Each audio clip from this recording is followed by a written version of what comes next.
It looks the same. Is it? Jaybird, are you here? I don't think I have it where I can see the chat. I think it looks the same. Oh, there. Oh, there it is. Hi, Sierra. Hello. The sound is good. Hi, Alice. Hi, Heather. Sounds good, looks good, according to Jay. I told Jay to go in the other room and listen to it and tell me if it sounded clear enough. Hi, Boo, which probably has a different name that I know. Hi, Robin. Hello, Ortiz. Good to see you. I'm feeling a bit nervous about going live because it's been 4 or 5 months now. Hi, Bargain Beauty. Hi, Becky. Hi, Natsuki. Yeah, I was kind of regretting planning this live for no reason except for nerves and depression. But that's why I planned it as opposed to just saying, oh, I might go live. I made myself plan it so that I can do it. And Jay, you don't have to stay if you don't want to. Hello, Mrs. Green. My ear just plugged.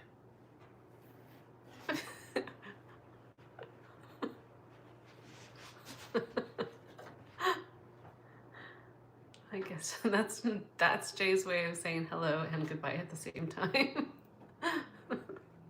He's looking forward to playing a video game right now, so he's out. He's checked himself out, I think. Unless, I don't know, maybe he's still listening to it. Thank you, Becky. How have you guys been doing? Hello, Grace. Thank you guys. I searched you in. Okay, by the way, that's the AC. I don't know if you could hear it. It's so loud when it turns on and when it turns off. So you'll be hearing that like throughout the live, I guess.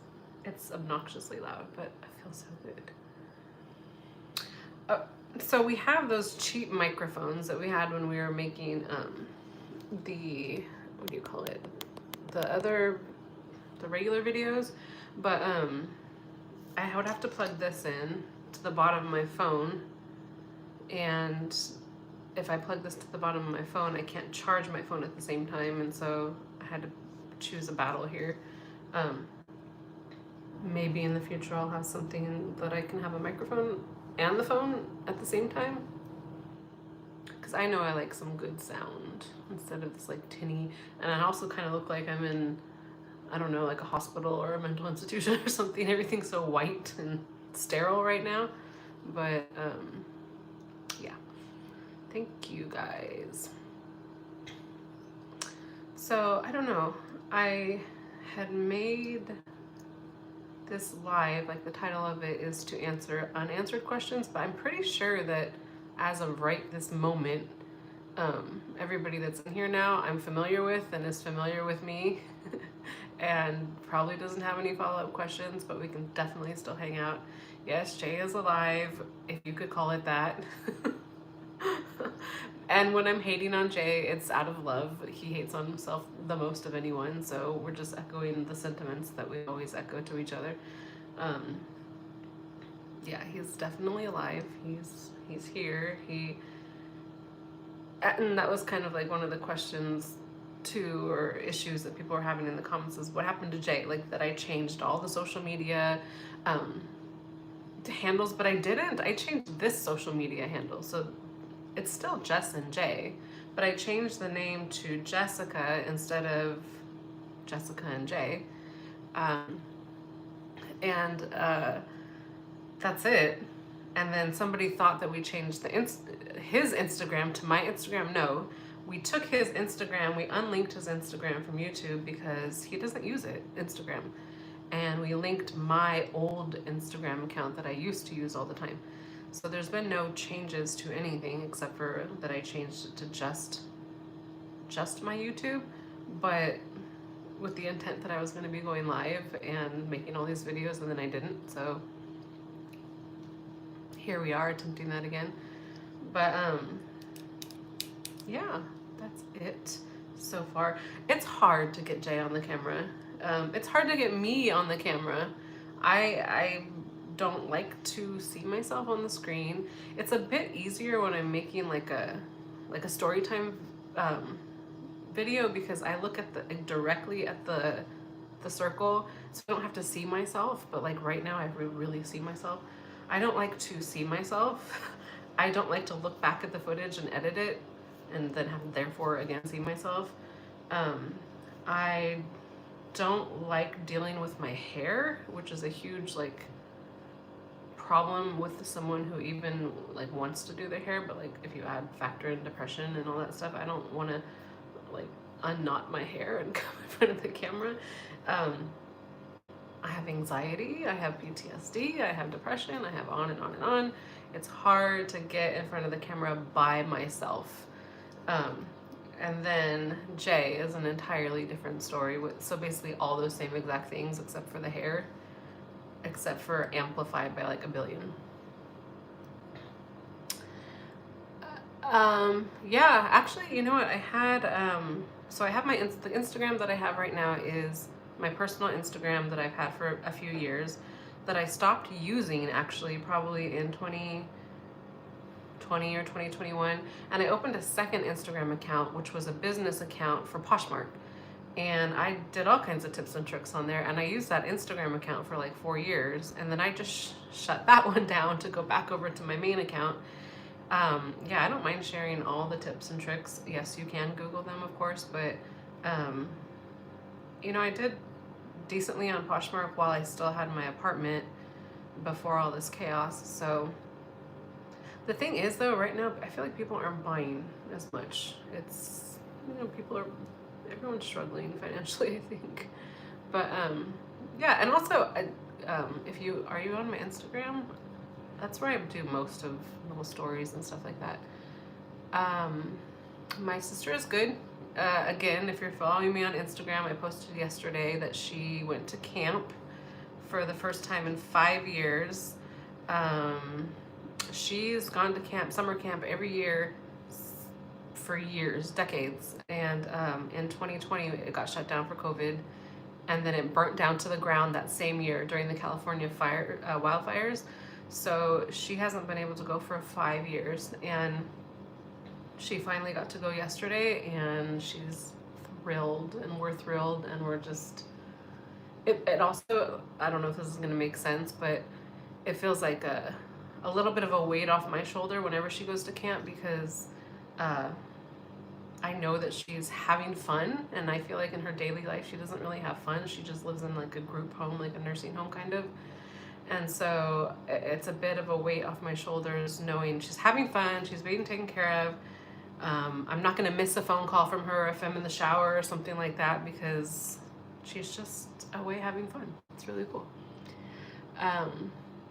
Yeah, my eBay is, can I type this in here? It's Jessikitty, Jesikitty. And Poshmark is My Fairy Cupcake, all one word. I have not been working on Poshmark as much though, and I'll tell you why. Poshmark is too expensive. It's too expensive for the buyer, and it's too expensive for the seller. So I've a little bit abandoned that one, and I'm focusing a bit more on eBay right now. Thank you. My hair is, I've said this before on lives, the longer this live goes, the bigger my hair is gonna get. Because I tried putting like some water and a little bit of conditioner, and already, even since I just took it down like right before I went online, it's already gotten, it's gonna be to the edge of the screen pretty soon. Yeah, I know a lot of people don't use Instagram, or at least the people that followed us from TikTok don't use Instagram. So it's kind of been we've lost a lot of people along the way, and that's why there was a lot of questions when I posted the last video I just posted, because everyone's like, wait, what about this? What about that? What about this? And I said, I already talked about those. What are you talking about? But it's because I've been talking about them on Instagram, and I forget that there's only 300 people that came to the Instagram out of 12,000 that started on TikTok. and everybody got kind of lost in the shuffle. So that's what's happening. Yes, I do know ThreadUp. I'm familiar with ThreadUp. I mean, if you're looking for some cheap clothes, cheap, like price-wise cheap, and also maybe not the best quality, it's like a thrift store, online thrift store, except for there's not many good quality items left. It's like going to, you know, it's just there. I mean, it's fine if you want like a few pieces, I guess, but I kind of think they're a bit expensive too lately, aren't they? Yeah, we're still doing the housekeeping work that we started, that I had originally started by myself at the beginning of our homeless journey, and then that we ended up doing now as a couple. We still have that same client, and we go there a few times a week. Gosh, it's been like a year now, over a year, right? So yeah, over a year. That's what we're doing. We're also still doing house and pet sitting, but only the paid ones. We're not doing, hi Jay, we're not doing those unpaid ones that we were doing just for housing. We're doing only the paid ones. And it's become a different experience now that we have an apartment again. It's definitely different house sitting when you have your own place versus when you don't. And so a different experience, but yeah, we're still doing that. The car is as great as it can be. It's an old car. It's a 2010,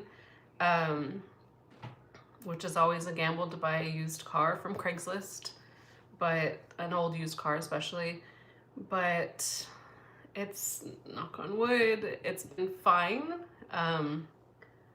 There's a few things that need to be fixed, like the tire pressure sensor is blinking, but they said there's nothing wrong with that. That's just, you know, I have to go manually check my tires.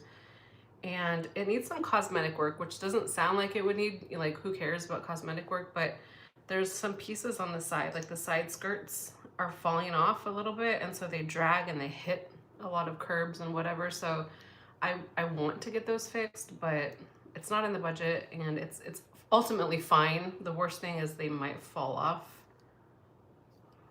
and that I guess could be dangerous, but I'm keeping an eye on it. But otherwise it works. Like, it says from point A to point B, knock on wood, it's had no problems.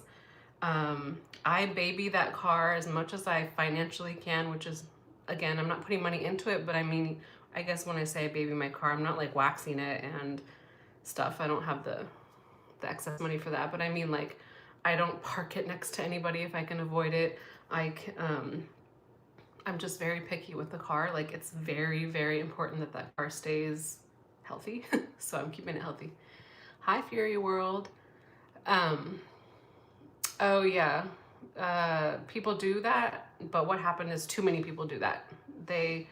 So everybody goes to ThreadUp, and there's just no good stuff left on there.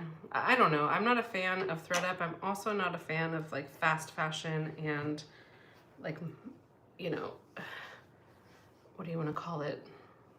I was gonna say mass-produced stuff, but I don't know if that's the right term. But yeah, a lot of people do use ThreadUp for that.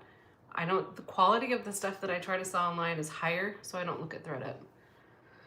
I'm trying to sell stuff to rich people, people who are looking for like, I don't know, like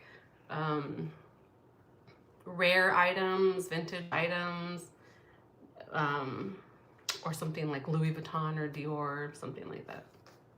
Come on, AC, kick on. Oh, it did, right when I said that.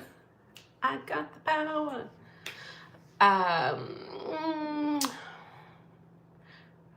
The very first one ever? The very first house sitting job? Is that what you're talking about? Grumble, grumble. Woo! That's really loud. If you're talking about the very first one, do you mean literally how did we get it? Meaning, why did they even want to hire us in the first place with nothing backing us up? Or how did we get started in the first place with house sitting, or both? I can answer all or both. Is Jay still in here? There's all these other features that are newer that I see on the since I've last gone live, and I want to click on them, but I'm afraid of messing up the live. Maybe towards the end I'll hit those.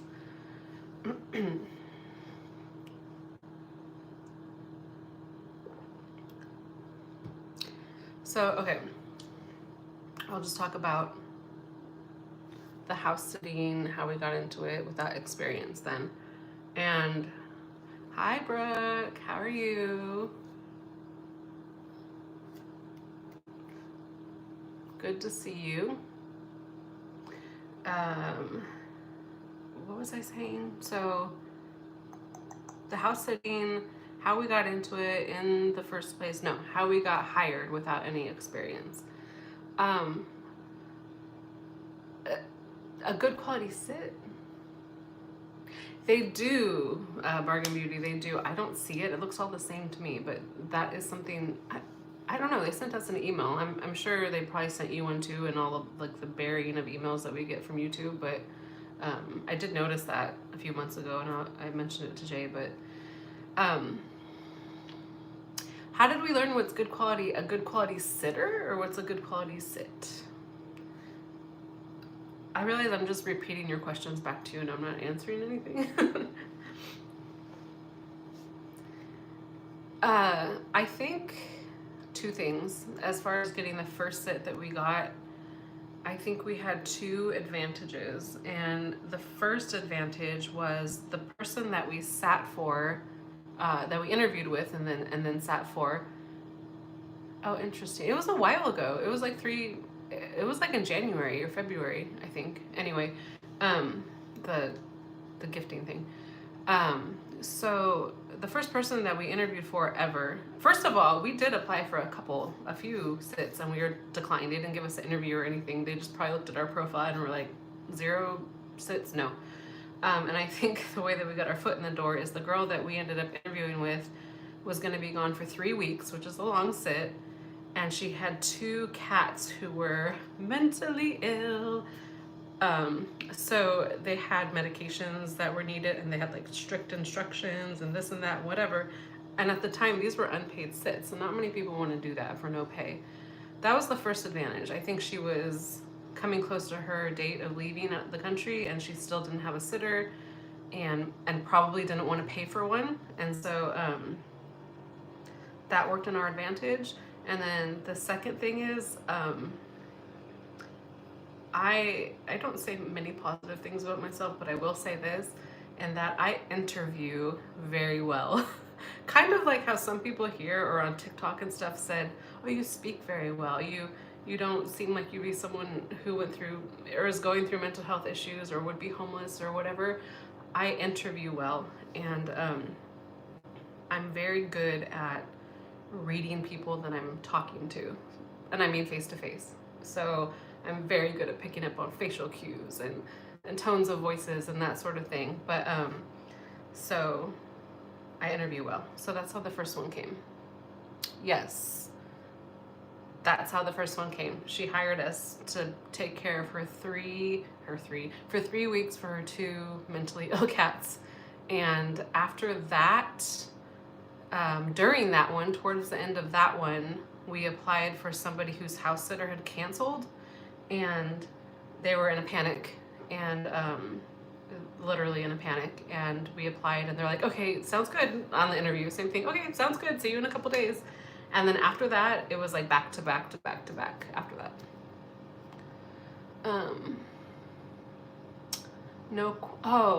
Quality for the clothes. Mainly the branding. A lot of people think that their clothes, for instance, like a lot of people, and I probably thought this at some point myself too, a lot of people think, oh, I spent like $100 on this shirt, for instance, brand new. You know, I went to the store, I bought this, $100, I've had it for 5 years, I want to sell it. Therefore, I should be getting like $80, $70 for the shirt. No, like sometimes you might get $10 for that shirt. You've worn it, it's got this and that. There's some brands, quality brands that'll last for a really long time. There's some rare brands. There's some trending brands, whatever. So those are the things. When I first started reselling back in my old apartment, I thought I was going to make all this money off the bat, because I went to the thrift store and I was like, I've got this and that, and I had all these things like in my apartment lined up like on the curtain rods and stuff like that, and I was like, oh my gosh, I'm gonna make so much money, because I was just going, oh, I know, for instance, like I know this brand, or I've bought this brand, or I've seen a commercial for this brand. It doesn't matter. You have to know if that brand will resell and resell for good, and you have to learn it. So I've had many people in the years, whether through consignment or friends or even family, who I'm like, I have a bunch of clothes, can you sell them on your Poshmark? And I said, well, what do you have? And, oh, I have this brand and this brand. I said, no, no, but I bought this for $150. No, sorry, it's not going to resell, or it will resell for $10. And is $10 worth steaming, possibly repairing, measuring, photographing, editing, uploading, writing the description, packaging it once it sells, and following up?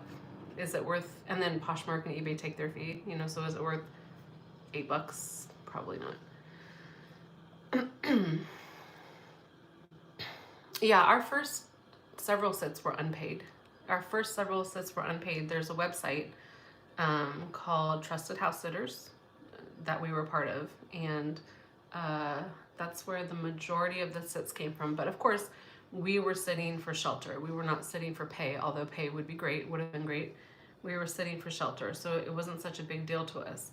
Now, since we've been on that site, we found that a lot of people are sitting for shelter, and whether they're homeless or just needing somewhere to live for a month or visiting family for a month or something like that. So it's pretty common on that site.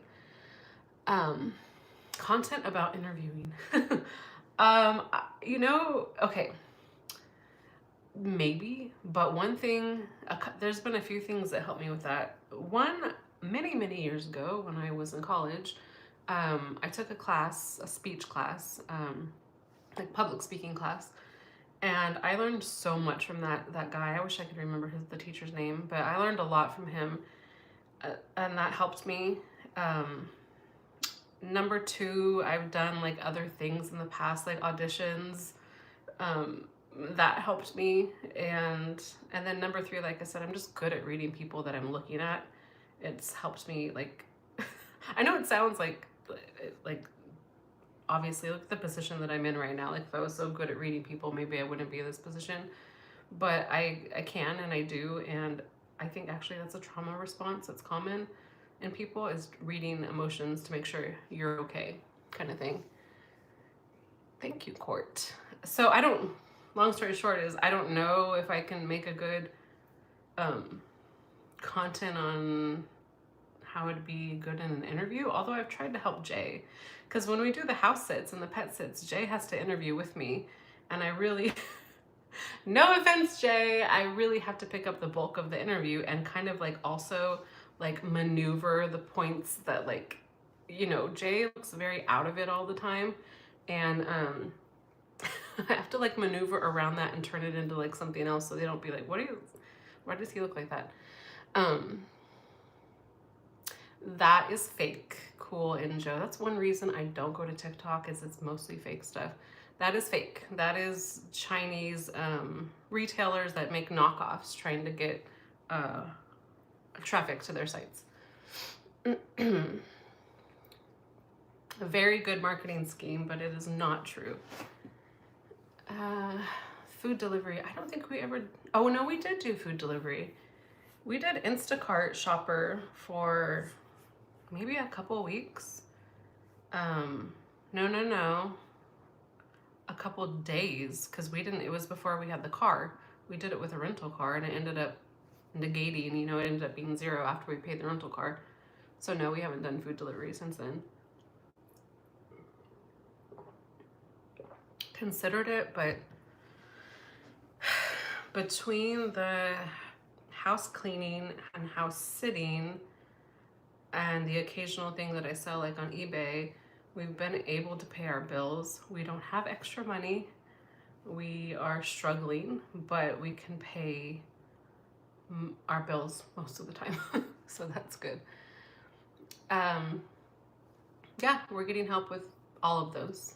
Food, housing, and healthcare. Yeah, for sure, we're not doing this 100% on our own. But it's necessary, because if we weren't getting this help, we'd probably still be homeless. Oh, really? Interesting. I think when I first signed up with Instacart Shopper, oh, it must have been, I think I signed up in like 2022 or 3, and I didn't do it, but I signed up for it at the time. I think I was on the waiting list for a few months, but definitely not years. That sucks. But you know what? Instacart has its pros and cons. Um, the pro is that, I don't know, like, there is a pro to it. I feel like it was, you're shopping, like you have the potential to have like a big shop or something like that. You're not standing around waiting for food, you're actually doing the shopping. But at the same time, that can be the con, is that you're actually doing the shopping, that you have to walk around the store and find all the right stuff. So it just kind of depends on what you want to do, as opposed to DoorDash, where you're just supposedly dashing in. Yeah, I was thinking of putting my eBay in the about section on YouTube. The thing is, I only have a few things in there, and I'll say my name again, but when I was doing eBay and Poshmark, like what I would consider full-time, you need to have some money to put money into it. You unless you're doing fully consignment, you need to produce, your inventory. So whether you're going to the thrift store, you're going to auctions, estate sales, consignment, your own stuff. Well, not your own stuff, that would be free. You need to put some money into it, and I don't have the money to put into it right now. So occasionally I'll get lucky and find something I'll throw up there on eBay, but there's like 10 things there right now. It's not very impressive. But my eBay is JESIKITTY. I might put it in there. This water bottle, it's pretty cool. It comes with a lid with a straw, and then a separate lid in case you just want to hold it closed. It has like a rope attached to it, and it came with a bottle brush, a metal straw, also a plastic straw, and a straw cleaner, and also a strainer top in case you want to make like, I don't know, like fruit infusions. I don't know if you can see it. It has like encouraging words on there, along with the, what are these, the ounces or whatever? No, these are the ounces on this side. Is the ounces? Yeah, ounces and milliliters. I got it from Amazon. It's glass with the plastic like silicone thing. And as with anything I buy on Amazon, I research the hell out of everything. This is the one I settled on, and I am happy with it. I wanted a glass one. I didn't want my stuff to sit in plastic. I did make a Buy Me a Coffee account, and I stopped, and I didn't publish it because it does ask, like, what is your website to show like the stuff that you create? Meaning, like, if you, I don't know, make water bottles, or if you make food or paintings or something. I don't have anything. I don't have anything that I'm promoting except for myself. I don't have any help me with my channel so I could buy more paint supplies for my paintings. I don't have anything like that, and so I decided to kind of stop on the registration for that because I don't know what to put. Help, just give me $5. Like, that just sounds kind of like pathetic.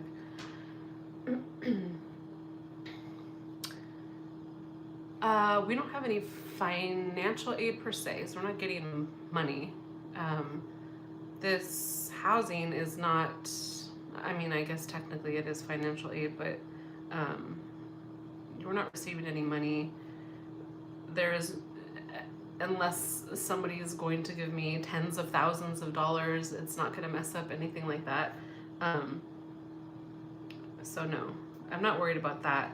I just couldn't figure out how to set it up with showing that I have something like to produce for people, and I don't. No, we took no more GoFundMes, no Cash App or Venmo is listed anywhere on any of our accounts. I have been, I don't know if any of you guys remember this, but I was even adamant in the beginning while we were literally sleeping in the street about not doing that at first. I was being stubborn. I didn't want any help or handouts. I wanted to make my own money and get my own self out of the situation, and it became very clear very fast that that was not going to happen without other people's help.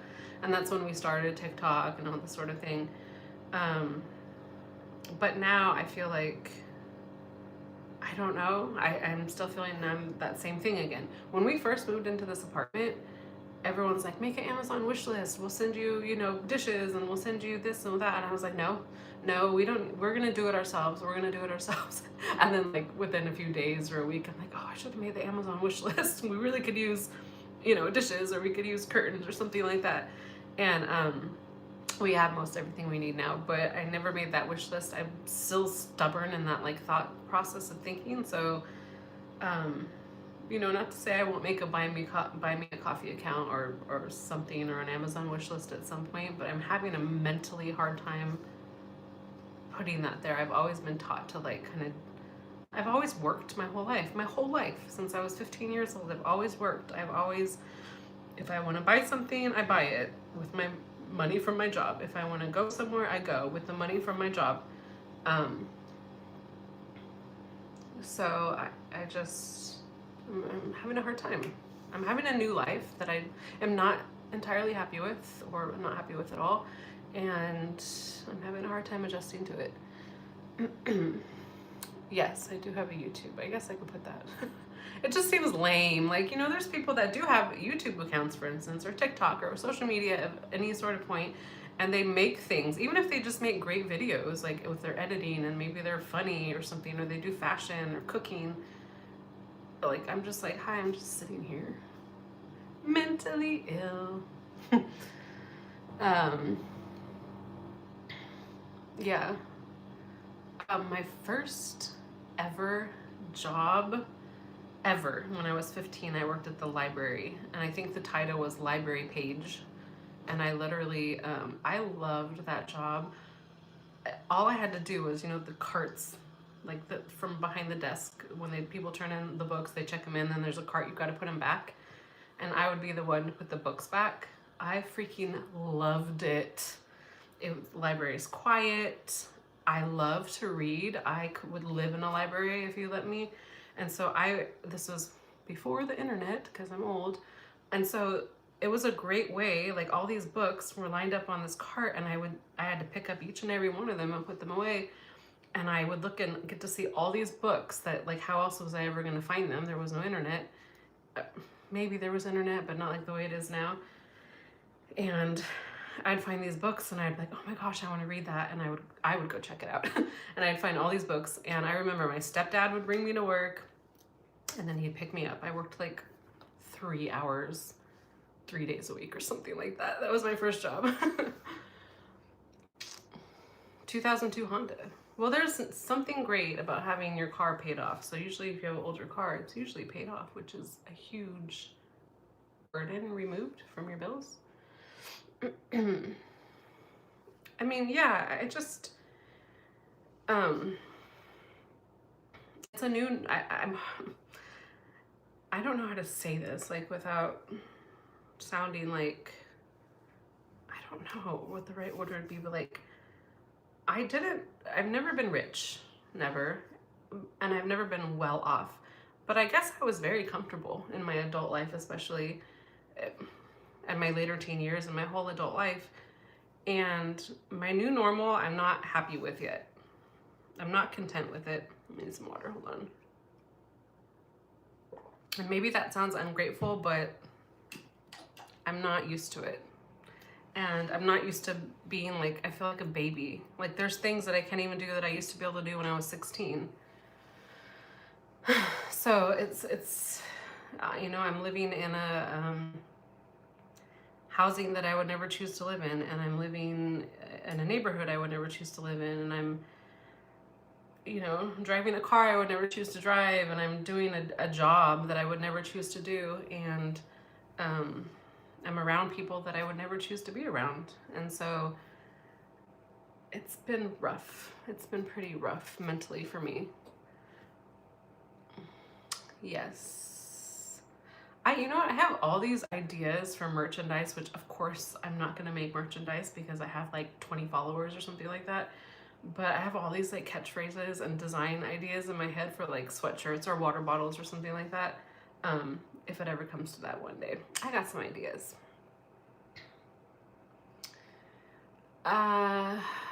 Yeah, well, you have to remember last year we were always in the library because we were homeless. It ended up being a bittersweet time. Okay, I just realized, and I said this too when I was in the library last year when we were having to be in the library. I realized I just said right now, I wish I could live in a library. And I echoed that same phrase to Jay when we were hanging out in the library when we were homeless. And I said, you know, I remember saying when I was young, I wish I could live in a library. And this is not what I meant. I don't mean because I have nowhere else to go. And so it was a really like uncanny, bittersweet feeling, because here I was with all the time, hours and hours to be in the library, and I would walk up and down the aisles and I'd look at the books and I wouldn't check them out because I couldn't carry books around, but I would write note. I have a memo in my phone. I would write the titles down so I could get them later.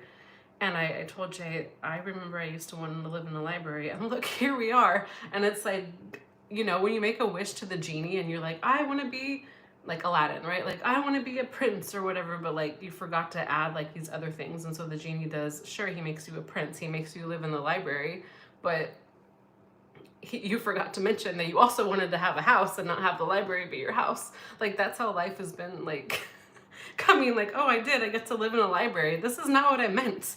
This is not what I meant.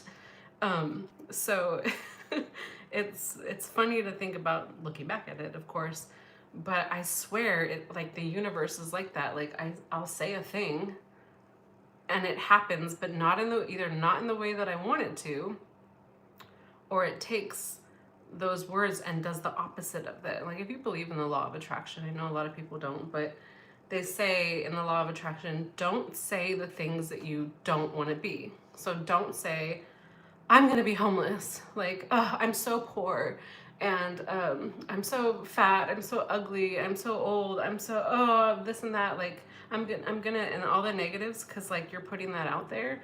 And I look back at my thought patterns for many years now, and I did do that stuff. I still do that stuff, and I have to catch myself.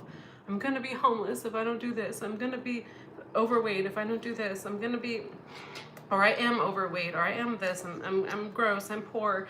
And none of those things were true. And then they became true, and thoughts become things. And it's unfortunate that it's the negative thoughts that have become things, and I have to learn how to make positive thoughts. So yeah, that's just a side story about the library, but for sure, just thoughts do become things. In my experience from my personal life, I got everything that I did not want because I kept harping on it. I kept saying, I don't want this. I never want to live in this city. I never want to go back to this city. I am not going to ever live in that city. I'm certainly not going to do this. I wouldn't do that. And then look, I got all of that. I got all of the negatives that I didn't want. Like, that is some weird stuff. So don't put out those negative thoughts. And I'm the worst. I'll probably get off of this live and be like, I want this, I want that, I'm not gonna get this. And like, it's really true. You put those negative thoughts out there and it's like, okay, you're saying it, you're thinking it, you're keeping yourself in that space. So, and that's like kind of another reason why I kind of stepped away from social media, or YouTube at least, after we got this place, because I felt like, well, what do I have to talk about? I keep talking about homelessness and this and that, and I don't want to be in that space anymore. I don't want to talk about it anymore. I don't want to attach that to my name anymore. But it ended up that it's always going to be a part of me. And I'm not saying to be homeless and poor for the rest of my life, but in that the trauma that it caused is always going to be a part of me. It's changed me completely, who I am as a person. I don't identify with certain other people anymore. I have a hard time identifying with a lot of people who have never gone through this sort of trauma. And so I don't have to harp on homeless, poor, but completely ignoring that it didn't happen is not helping either, because it has shaped me in this current position right now. I do want to write a book. I want to write actually 2 or 3 books, and again, if I can get my thoughts together. I actually had started writing a book way back in like 2017 about my life, obviously pre-homelessness and all that stuff, but about my struggle with mental illness, and my childhood, which was, I don't know how much I could say on YouTube, but which was problematic, and other things in my life. I actually wrote 4 chapters of that book, which I still have. And then of course this new life has happened, so then there's that. Like, do I want to write like a life story, or do I want to kind of split things up? But also, I want to write a book, I think, about my time in death investigations, because that, speaking of something that's with me always, is that. And that was a huge time in my life, a big chunk of my life, and a big love of my life, and it still is. And I need to vomit that out into a book or something, because it's always just cycling in here. So, but every time I try to go write something down, I don't know, I get distracted, I get depressed, I get anxious, and I don't do it. So I don't know how to get started on those and stay with them. So we'll see. And nowadays you can self-publish. You can throw things on Amazon or whatever, and it's easier than it used to be when you'd have to send your manuscript into a publisher. But yeah, I actually had some experience with that too. One of the doctors that I worked with, she wrote a couple books, and I was with her through the whole process. I took the picture that's on the cover of her book. I beta read her second book, and I watched like the whole process happen, except for she didn't publish through Amazon. She actually went through a publisher. So it's pretty interesting.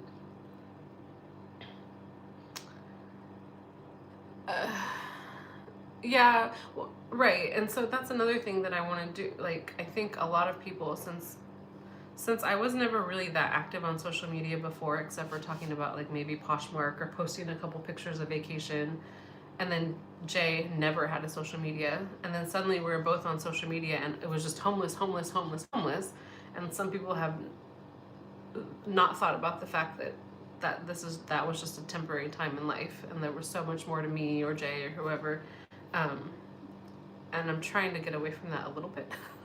But I can't, like, fully, because I'm not fully out of the situation. So yeah,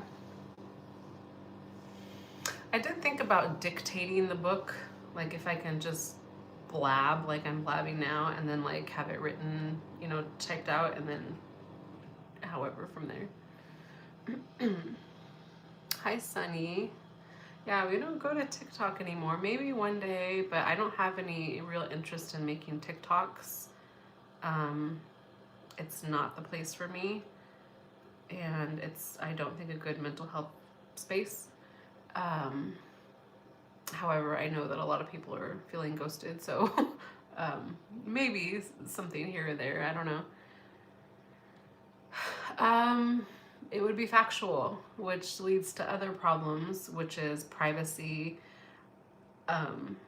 issues. Like, I don't want to be giving out too much information about people's details, but it would be sort of my experience with what I saw and did, and some of it's sad, and some of it's informative, and some of it's beautiful, and yeah, it would just kind of be, I have 2 different formats in my head. I have one which would be just like a regular book, like, chapter book kind of deal, like day 1 to ending day kind of deal. And then I have another idea of making like a short chapter per person. And what I mean by that is there are some cases that are really stuck up here, and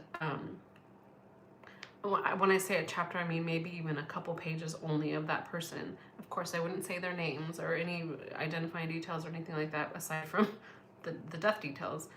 But I kind of feel like it would be a, how can I say this? Because I feel like when I say that, it sounds like exploitative.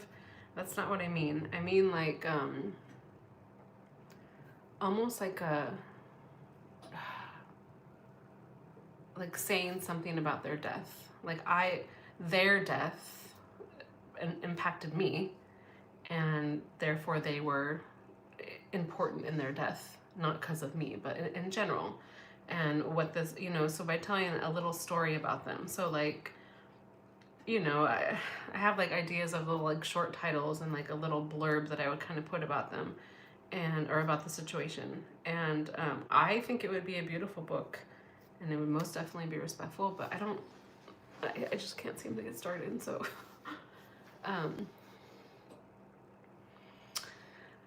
so I am actually a very good writer. I've won awards for my writing before. It's been way before this, like years and years, people have told me that I should write or write books. I'm not concerned with writing in and of itself. It's a matter of focus. It's a matter of focus. I just literally need to sit down or whatever and actually do it. I can just write very well, and I think that's from reading a lot my entire life, ever since as soon as I could read. So I'm not worried about the book not flowing or sounding good. It would probably need an editor because I'm just only human, but I'm not too worried about that. It's just a matter of me actually doing a thing. Kind of like that, except for more romantic. And by romantic, I don't mean kissy kissy. I mean romanticized in a way that like, I wish I could like tell a story now. Like, I want to be able to explain, and like I get kind of emotional when I think about this, and this is part of my PTSD, but these people that are stuck in my head, and my ex-boyfriend's mom she was Buddhist and very spiritual. She said they follow me around. She said they follow me around, those people, and that's why I'm always sick, is what she would say. And in a way it's like true, and I don't mean that their spirit is hovering above my head or something like that, but they're in here, or in here, however you want to believe it. And so it's like I need to get them out. I want to capture their pain or something. I need to get that out. So when I say romanticizing, I mean talking about the pain they must have felt, potentially the grief they must have felt, the feelings that I've kind of felt conveyed into me. I don't know how to explain this, because I don't have any sort of like religious beliefs myself, so I don't really know how to say what I'm trying to say. But I'm very empathetic, and so if you are also empathetic, you can pick up on people's emotions and stuff like that, and I'm talking about that kind of a little bit. I don't know if it makes any sense. If I wrote it down, maybe I'll write like a blurb down, and like maybe it'll make more sense. No, I haven't been to Brentwood in forever. I think I've only been to Brentwood once in my entire life. A long time ago, maybe 20 years ago or something. I have no clue what Brentwood looks like, or anything, and it's pretty far away from the Bay Area proper. But is it like big and beautiful? The Barnes & Noble? Is there a Barnes & Noble around here? Not really. There's one in Emeryville, if that one's still open. But there's like no Barnes & Nobles here, or big bookstores. Not popular to go to them anymore, really, I guess.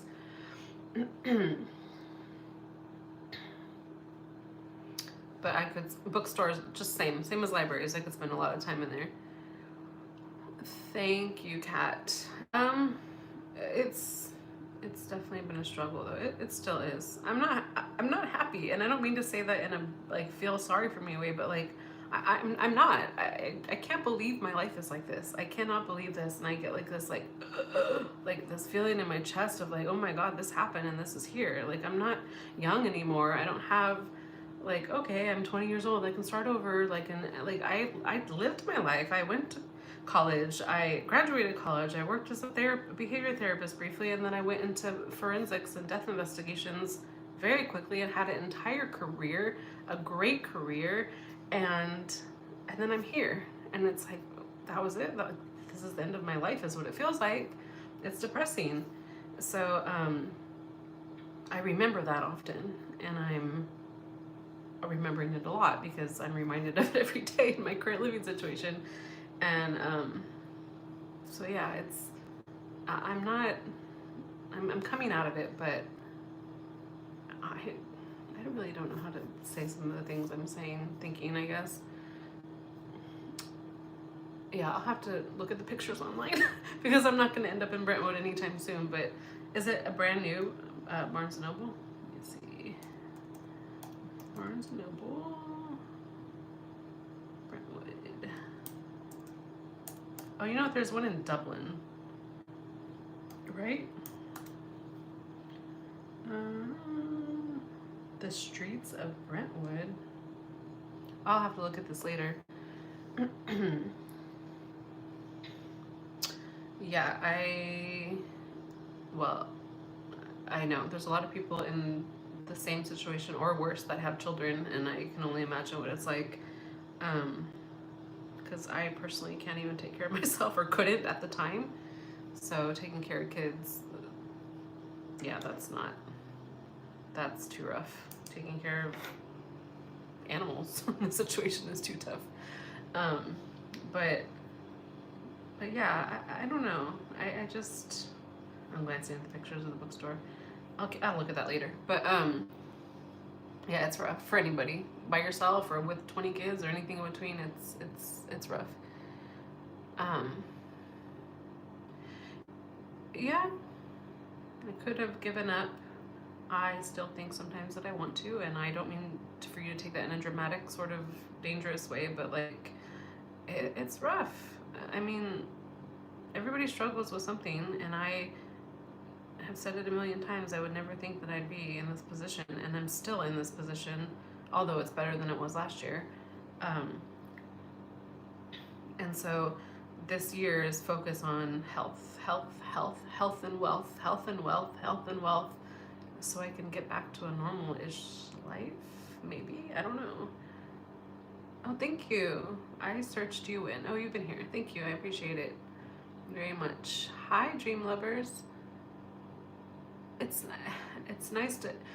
I still feel like I didn't get used to some people's YouTube names if you guys came from TikTok or vice versa, or Instagram or whatever.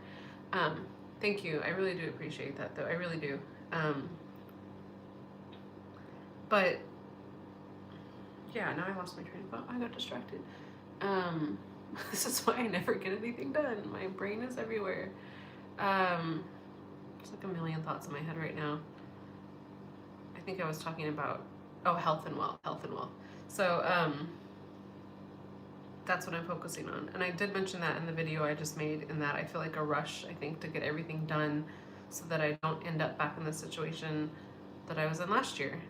I have a high chance of that happening, and again, I'm not putting that out there, but I don't have the social support to have somewhere to go if this fails, and I don't have a full-time job yet, and I need to address a lot of health issues before it gets to that point. So I do have that fear in the back of my head, and everybody that's not wealthy, of course, everybody kind of has like a fear. What if I become homeless? What if I can't afford my apartment? What if I can't afford my mortgage? Whatever. Everybody kind of has that, but like, it's like there, and it never happens, right? But then when it happens and you realize how freaking horrible it is and traumatizing, like, it's like, I don't want to go back to that. I cannot go back to that. I would not survive a second round of that. So I'm trying to use it as a learning experience, a growing experience, and it's opened my eyes to a lot of things that they were not otherwise open to. So, but I don't want to go back to it. I don't want to say round 2, let's do it again. I know how to do it this time. No. That's not happening. I'm not doing that again. That was a huge failure. That was a huge failure in my life, and I don't mean just because of me. and my health problems, but the people around me too. And I know that it's not like, well, other people should take care of you, but people become homeless because they have a lack of structure. Something happens somewhere, whether you're being in an abusive relationship or family or a death or a divorce or illness or loss of job or whatever it might be. You don't end up there because you have a good social system. Like some people's mothers would be like, hey, come live with me. Stay here until you get on your feet. Those are the people that don't end up on the streets, but not everybody has that. So I still have the same factors that brought me to where I am now. They haven't changed.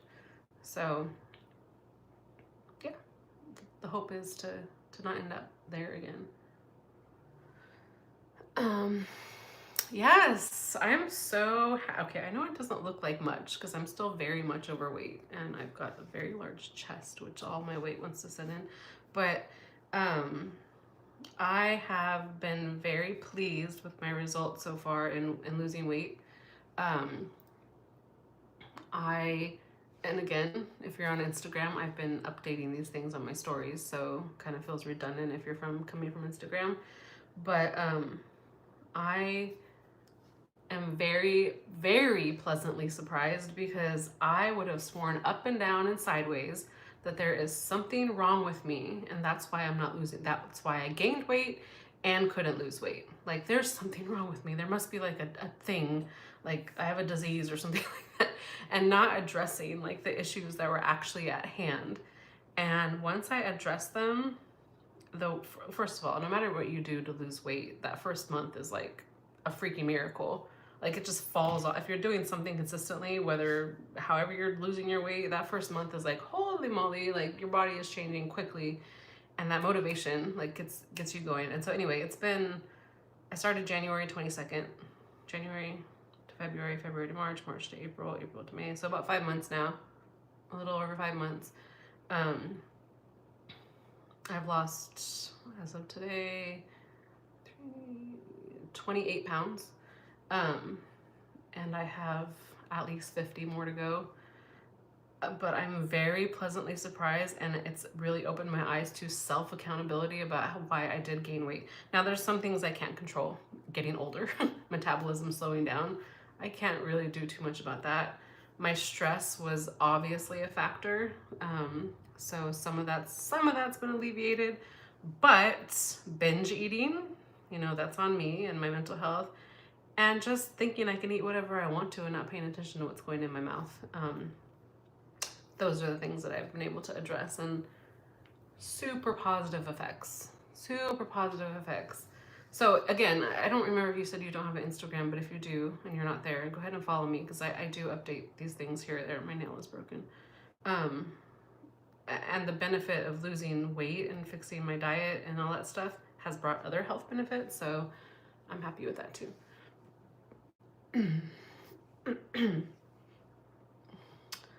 Hi Pam, by the way. Can you tell? Like I'm gonna ask you guys. Okay, I can't tell that I've lost weight except for if I look in the mirror, I can tell a little bit right here. But when I look at our old videos, I told you my hair is going to get fatter and fatter as this video progresses. When I look at my old videos, our old videos on YouTube and stuff, I'm like, oh, damn. I did not realize. I've been very tiny my whole life, probably even underweight at some points. And then maybe like 7 years ago, stress, binge eating started, hormones started, getting old started, and I gained weight pretty quickly. And then I managed to gain 20 pounds while I was homeless.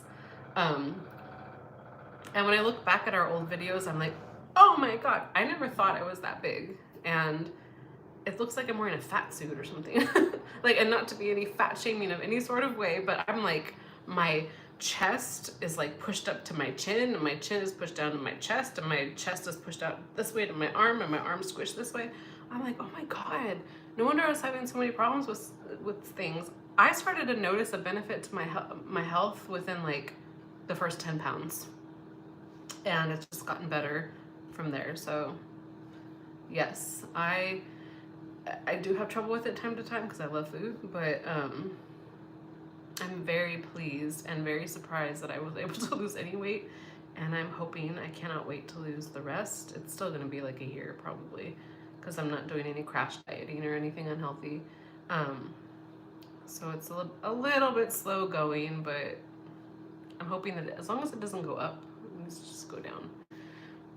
Yeah, but also another thing, Grace, is when we would go to the house sits last year, and some of them were long, like a week to a month long, and it was like finally we were in a safe space, and I would go get groceries from the grocery store and just like shovel food in my face, and we would just, we're obviously caring for animals, but we would do that, but otherwise it was sit on the couch and eat, and then it was, and I mean, I could eat some big ass portions, like a medium pizza from Domino's or something to myself with Coke, by the way, and then like brownies or something afterwards. Or my biggest change, my McDonald's order. My McDonald's order was a number 1, which is Big Mac. I don't eat cheese, so I would get it without cheese, but I would get extra sauce, a number 1 Big Mac extra sauce with fries, a Coke, and then I would also order a McChicken on the side, and sometimes get an extra fry with that, and sometimes get an apple pie. If you go to McDonald's website and like calculate that amount of calories, it's insane amount of calories, and that's just one meal, and then I would still eat, dinner or something. So now my McDonald's order, which we don't go to McDonald's much anymore, but when we visit my little sister, she likes McDonald's, so I'll get either some chicken strips, the new ones, or like a McChicken and a little hamburger, and I'll take the top bun off of each. And I don't drink soda anymore, so I'll just drink water with it. And it's like, it's amazing, like just swapping, like realizing how much you're eating. Holy crap, I could eat so much. My stomach is big and fat, but also like my literal actual stomach was probably like stretched out to this. And when I try to eat more now, like if I have a slip up and I try to binge, I physically can't. So that's good. But it was crazy. Safe with the bathroom. Yes, safe with the bathroom, exactly. That's one thing. The first 6 weeks of homelessness, I didn't eat that much. I actually started to lose weight because I was scared I'd have to use the bathroom in any sort of form, and so I would just like nibble on things and barely drink water, and then we'd go to a house sit and I'm like, shove all the food in my face. Hi, Susan. Did I say that already? No, I would say don't do keto unless I'm not a doctor. I guess if a doctor tells you to or something, and the problem with that is 2 problems, especially as women, which you are, I'm looking at your picture, is we need to have carbs, especially with our cycle. And even if you're not someone who's menstruating, if you have your ovaries and you're cycling, you need to make sure that you get carbs. It's important. Also, if you're doing, if you're prone to anything else, like I had a friend who did keto for a while, and her husband did too, and he ended up with gout because he was predisposed to gout. So wasn't drinking enough water. I'm not saying like keto's all the way bad, but I think it has a chance for high failure for especially women, because we need our carbs. My opinion. If it works for you, it works for you. Honestly, great. But I think carbs are important. 3 types of oil.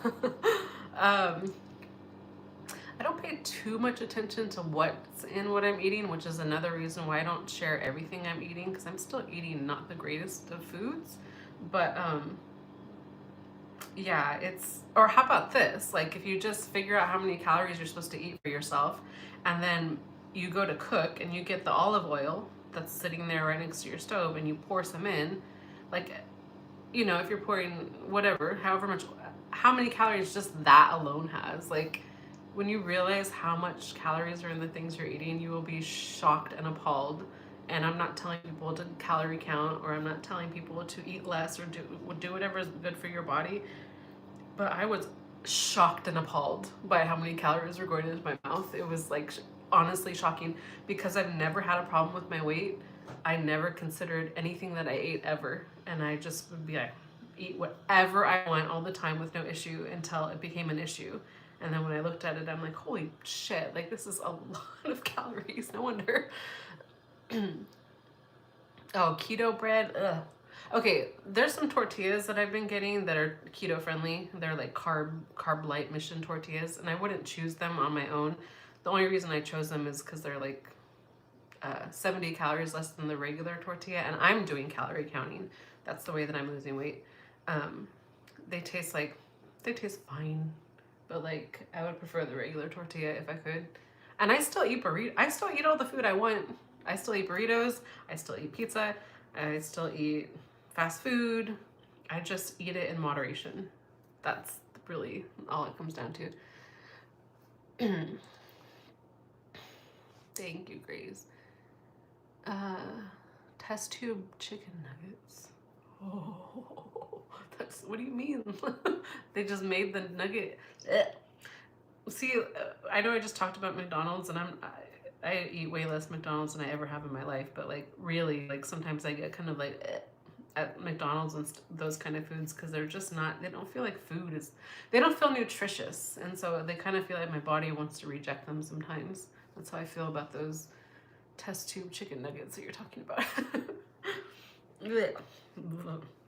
But no, I'm excited, and I'm excited about my weight loss, and I'm excited about the end game and about being my normal healthy weight again, and maybe being able to buy new clothes at some point, because I've been wearing, well, part of it is because I have no money, but I've been wearing the same 2 or 3 shirts and 2 leggings and 1 pair of shoes for the past 2 years. And although I wouldn't say that I'm in a position where it's time to buy new clothes, I would still need to lose a little bit of weight. There are a couple shirts that don't fit, and they like, it looks like it, like not this one per se, but they're really saggy right here, which means I must be losing fat from my boobs. They just don't look flattering. And one of my leggings is starting to like fall off, so it'll like start sliding down, and I have like saggy butt and saggy thigh, and it's not attractive. It doesn't help my self-confidence at all. But I also don't want to, I don't have much money, so I don't want to go buy clothes for the transitional time. So I'm waiting until I lose more weight to go buy a new pair of leggings or a couple shirts or something. And what I'm most excited about for the clothing is, because I started thrifting probably about 5 years ago, like consistently, I've been overweight since 2020. So I've never been able to really fit into like the clothes at the thrift store. Occasionally there might be something, I bought a couple of things, but I wanted to just be able to be back to my normal weight and be like, I want this, I want this. I love, you know, there's so many, like, again, we're talking about if you're looking for quality or vintage, like, so there's so many cool things that I'm hoping to get from the thrift stores. These shirts, this one I think is from Walmart. Somebody sent me 3 of these shirts from YouTube or TikTok. I don't remember. I think these are from Walmart. I have the green one, like a maroon one, and a blue one.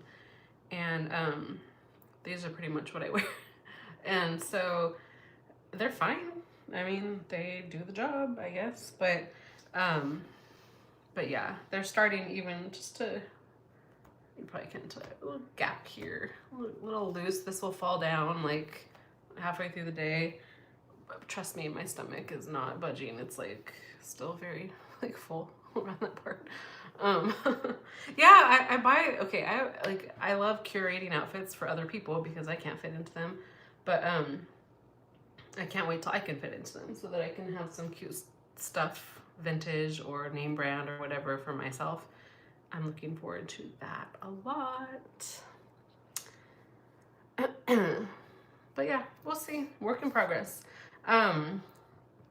This live was meant to like answer any follow-up questions also from the last video, but I think most of the people that had questions either got them answered or didn't come, which is fine. But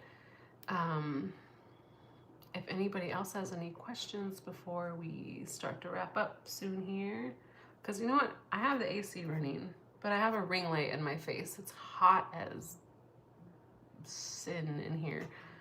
And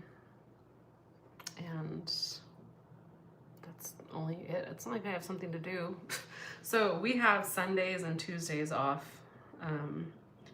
So I don't know if I'm gonna make like a regular streaming on a Sunday or a Tuesday. What do you guys prefer? Sundays or Tuesdays? It would be evening. Okay, already. So angry when you turn on.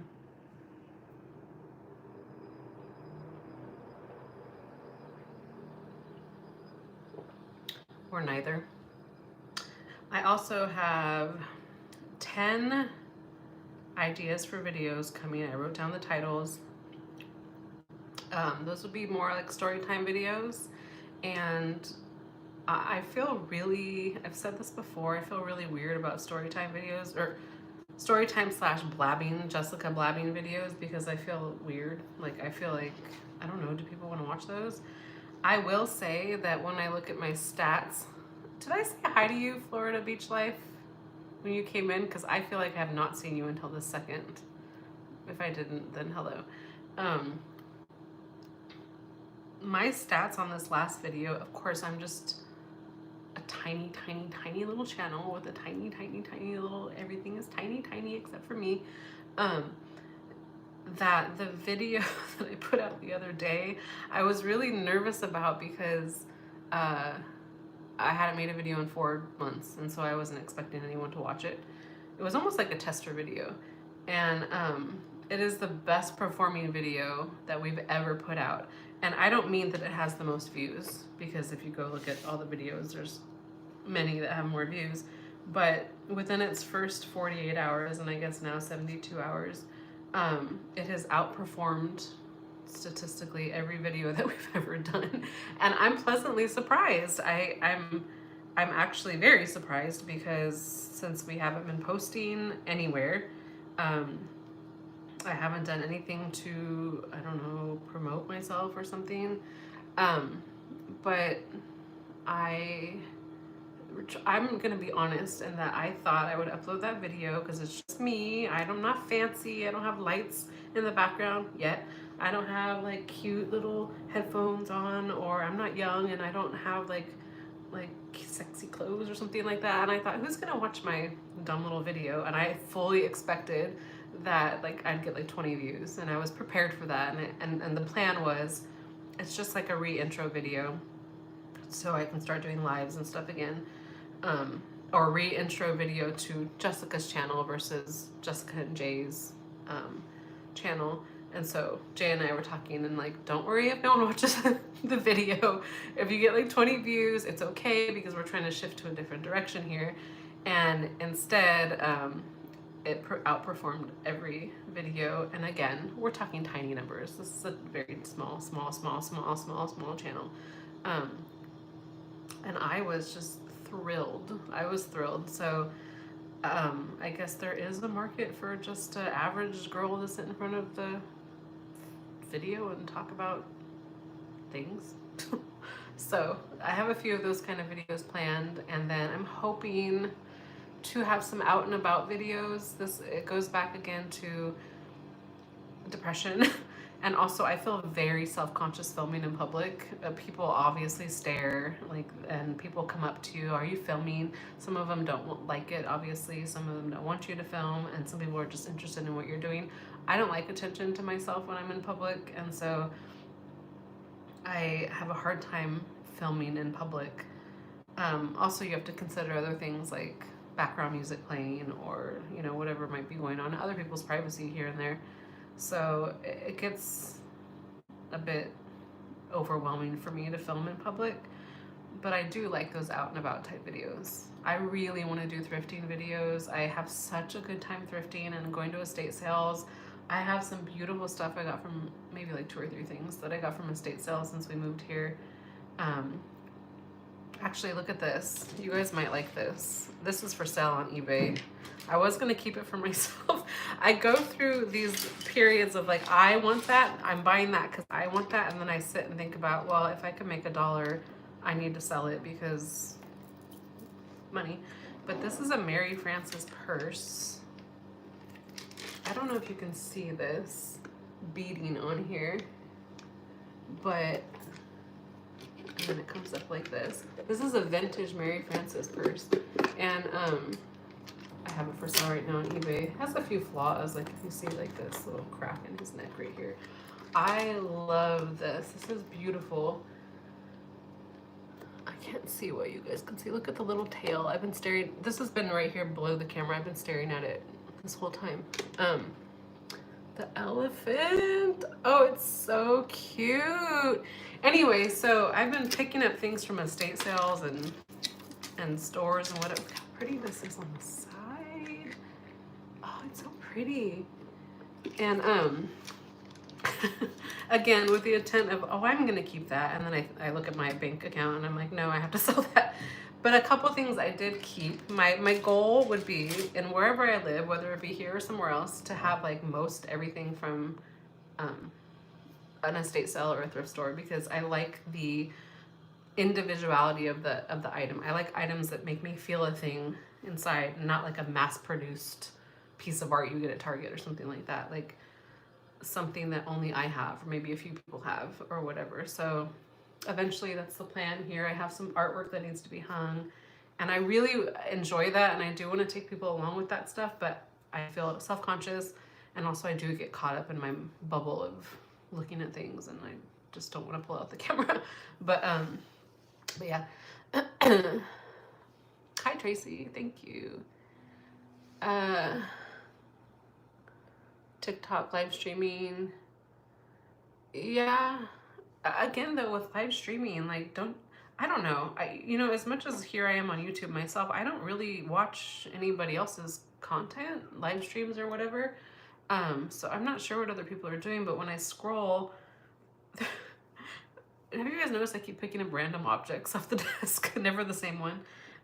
When I scroll quickly, if I go through that stuff, it's like always somebody cute or attractive, or like I said, like riches and beautiful things, or like a talent or something, and I don't have those, and I'm like, would I watch me? I don't think I would watch me, to be honest.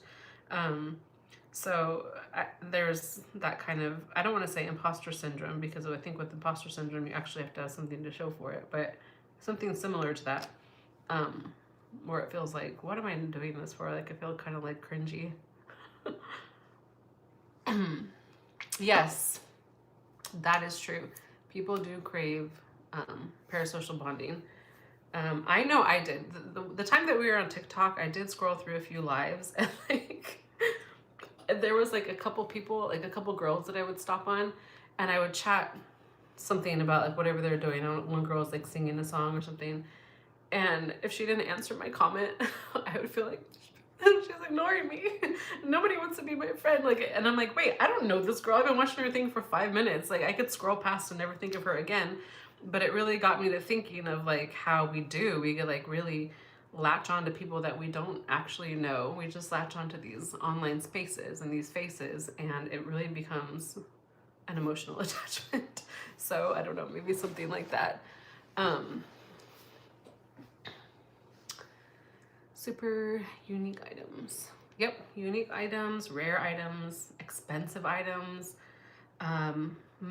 One of my favorite pieces I have is this huge painting. It's huge. It's huge. I don't remember the dimensions, but it's in the other room. And I got it from the Salvation Army for $24 3 or 4 years ago, and I took it to the auction house in the town that I used to live in with my old apartment. The appraisers. I took it to the appraisers who do auctions too, and I had it authenticated and all that kind of stuff. And it is a beautiful piece. It's worth $4,000. And before you say, why don't I sell it? I actually tried to. And the thing about artwork is it's hard to sell artwork. It's impossible to ship it unless you want to pay hundreds of dollars. And it's a slow moving market unless you're like a literal like auctioneer or something. So I love it though, but that's what I mean. Like I look online, there's like 2 of them for sale online, but I can guarantee that nobody else besides those 2 people have that inside their house. I do. And like I feel very like attached to it, and like those kind of items. Like it's beautiful, it's unique, it's Nobody else in this apartment complex has it. No one else in the city has it. Like that kind of thing. uh, oh, thank you, Michelle. I'm trying to think of ways to make it work, because here's the thing too. I don't see myself getting back into the field of forensics anytime soon unless I can work from home. I have too many issues, health issues and mental health issues that I'm trying to work on. But the longer this goes, or if it lasts for the rest of my life, how am I going to get money? I don't want to be in the situation I'm in. So I'm thinking, well, what other avenues do I have aside from winning the lottery or something like that? And also, when I say forensics, I mean, even working at McDonald's or something wouldn't even be an option right now for me because of my health issues, unless I could call in like all the time. But I'm like, well, I have social media, so let's go back to that. Let's see if we can build something with that. And so we're testing the waters here. We'll see. I don't know. I've told you guys before, I have a friend who maybe is considered an ex-friend now. I don't know, because he blocked all of us and went on to his new life, who is a YouTuber and used to work with me. And when he started his YouTube channel, he didn't tell anybody about it except for me and 2 other coworkers. And he said, but don't tell anybody. And we thought, like, we were on his side, and we watched his videos and like commented on them and like, you know, helped him. But we're like thinking a little bit cringe, like, for a grown adult in this field of work to be making like a YouTube video, stupid, dumb. And his videos in the beginning had like 50 views or 20 views, and you know, they were just with his phone, and they still are just with his phone. And we're like, we'd kind of like, not make fun of him, but kind of giggle about it a little bit, like, oh, what a cute little side hobby this is. And you know, guess who ate their words? He ended up quitting the job that he worked at, where he made $140,000 a year, and doing YouTube full time, and is making that much, if not more, right now. So he's on his own schedule. He's completely changed his life. He's moved. He's got this and that, whatever, and is making tons of money. And we sure were like, oh, your little YouTube channel. Like, not mean like that, but like, I feel like when I think back at it, I feel like that's kind of what I was doing in my head. Like, oh, how cute, like your little YouTube channel. Meanwhile, you know, we have like a real job to do here. And we did have a real job to do there, but at the same time, he was able to get into a position of doing something he loved and wanted to do, and became his own boss and makes a shit ton of money. And so, you know, there's room for anybody, by the way, to make a space for yourself on social media, even if it's just for fun or a little bit of extra income, or maybe trying to become a full-time social media person. But yeah, so I think of him when I think of, oh, my tiny little channel, but like, it is tiny, and maybe it'll stay tiny, and that's fine too. And then we'll just I'll rely on it for social reasons, but not, or hobby reasons, but not for income reasons, and I'll move on to a different avenue. But wouldn't it be great to follow the footsteps of the friend that I thought was just being cute, and ended up kicking all of our asses, because look where he is now. Hello, Ashley. So we'll see, you guys. I feel like, okay, is Bargain Beauty still here? I have something to say, because, okay, I don't know if she's still here, but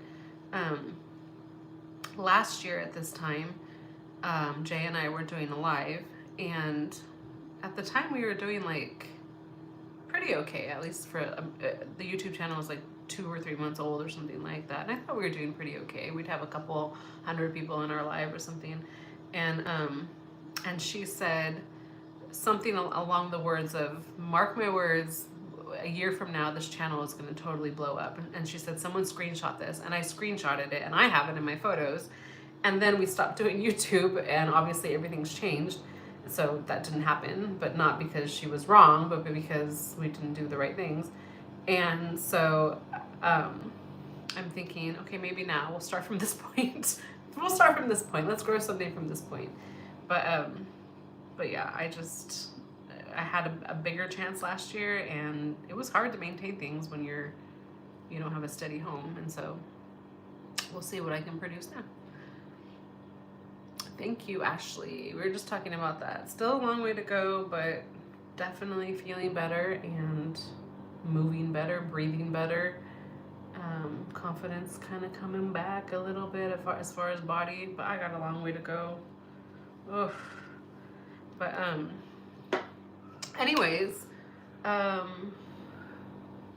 children screaming outside. If you guys have any more questions from the last video, otherwise, I think I will just say that I've lost 28 pounds. It feels, I was just saying, the first 10 pounds already, you can tell a difference, especially depending how much you have to lose or want to lose. But yeah, I would say 10 pounds, but definitely at that 20-pound mark is where you'll feel like a lot. Yeah, it's gonna just get better. So anyways, again, if you guys want to follow on Instagram, excuse me, I do put little stories on there almost daily, just little updates here and there. And I'm gonna try to make some more talking type videos like this, and I might try to make some going out and about videos. We just also don't go out and about that much. I don't try to waste the gas money or any money or anything like that. So we kind of, when we have a day off like today, we just kind of like sit here and like do nothing, which is okay sometimes, but I'm pretty bored a lot too. So yeah, otherwise I will see you guys on Instagram. Hopefully I'll make another video here soon. In a nursery, like with babies, or do you mean like a garden, like plants? Drastically different. Yeah, I hope everything gets better for everybody, not just me. Schizoaffective. Yeah, I have CPTSD and severe panic disorder. Those are my two biggest problems. Okay, good. I'm glad it's gardening, because I was thinking, I don't know if I could work, or if working in a nursery would be good for panic disorder. Like the amount of overload of sound would be like, and responsibility, I should say, would be too much. But that's good. That's good to hear. All right, you guys, I'm getting hungry, and I try to eat every few hours. It's part of my weight loss thing, so that I don't get too hungry and then binge. So again, follow me on Instagram, please. I'm gonna keep this live up for a couple days, and then I'm gonna hit it over to private or unlisted, as I'm gonna continuously do with the lives, because I feel like the lives are for live, you know? Otherwise, hopefully I'll make a new video. Let me know, and you guys on Instagram or here, if you prefer, what time you prefer for live times and dates. Tuesdays, Sundays, evenings, afternoons, whatever. Let me know. Otherwise, thank you guys for coming. Hi, Sierra. Bye, Sierra. Thank you for staying. All of you guys that are here for the entire hour, 20 minutes, or whatever it's been. And I appreciate all of you. And I will see you. Wait, I don't know how to turn off the live. So before I say I'm gonna see you soon. Okay, I might awkwardly stay here for a second. If not, I will see you soon, and I'll be even skinnier next time. Bye.